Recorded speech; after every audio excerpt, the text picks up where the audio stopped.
Assalamualaikum warahmatullahi wabarakatuh. Kami akan menyampaikan materi terkait dengan Gauss-Seidel. Sebelumnya perkenalkan saya Sutowo, absen 23. Saya Ali Barmani, absen. Baik, ini ada materi dasar yang akan kita pelajari nanti ke depannya. Yang pertama, kami akan menjelaskan metode Gauss-Seidel. Kedua, yaitu kelebihan dan kekurangan. Ketiga, ada manfaat dalam implementasi dalam teori sadari. Dan yang terakhir, menyelesaikan sistem persamaan linear menggunakan metode Gauss-Seidel. Ini definisi. Jadi ininya, Gauss-Seidel adalah metode iteratif untuk menyelesaikan sebuah persamaan linear dengan menggunakan pendekatan terhadap solusi yang dekat dari hasil yang sesungguhnya.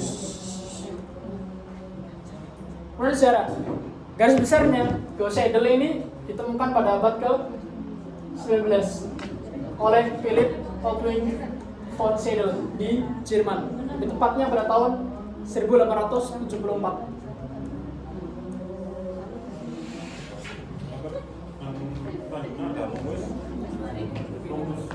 Rumus ini dilakukan berurutan dari X1, X2 sampai Xn dan dilakukan berulang kali atau iteratif hingga nilai-nilai stabil atau konvergen.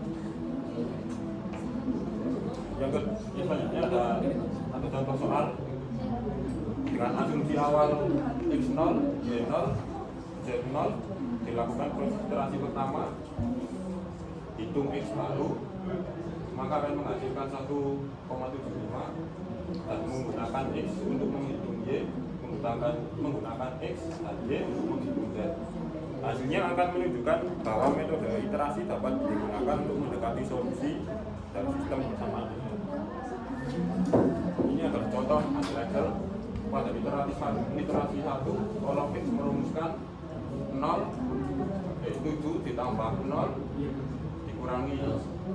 dikurangi Y0, maka dibagi 4, maka akan menghasilkan 1,75. Iterasi 1 kolom Y merumuskan 9 ditambah 2 dikali Y0 dikurang Z0, maka akan menghasilkan 2 sekian. Iterasi 1 kolom Z merumuskan min 6 dikurangi 1,75 dikurangi 2, maka dibagi 5 akan menghasilkan 1 sekian. Contoh soal 2 sama seperti nomor. Dan ini sama. Lalu kelebihan pada Gauss-Seidel ini kelebihan daripada metode yang lainnya. Yang pertama, yang lebih sederhana dan mudah diimplementasikan. Dan yang kedua, ini cocok untuk sistem persamaan besar dan jarang seperti square symmetric. Kemudian yang ketiga, ada konvergen lebih cepat daripada Jacobi dan efisien dalam penggunaan memori. Nah, ini lebih membutuhkan memori yang sedikit daripada metode yang lainnya. Kemudian kekurangan, pertama, tidak selalu konvergen atau tergantung pada sifat matriks. Kemudian yang kedua, ini membutuhkan matrik dominan diagonal atau dapat dibuat demikian. Dan yang terakhir, hasil akurat bergantung pada banyaknya iterasi dan toleransi error. Nah, ini implementasinya pada Indonesia dari pertama, ini bisa digunakan untuk menghitung distribusi daya dalam jaringan listrik atau sistem elektronik. Yang kedua, digunakan juga dalam analisis gaya tegangan pada struktur bangunan. Contohnya memodelkan bagaimana beban terdistribusi pada rangka baja sebuah gedung. Dan yang ketiga ada optimasi transportasi dan logistik. Dan yang terakhir manajemen sumber daya alam. Contohnya menghitung tekanan air dalam pipa PDAM untuk memastikan pasokan merata.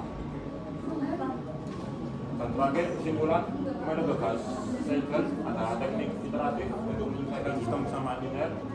Cocok untuk sistem besar, ekspansi, konvergensi cepat jika sistem memenuhi syarat tertentu atau dominasi diagonal. Praktis untuk implementasi dalam program komputer.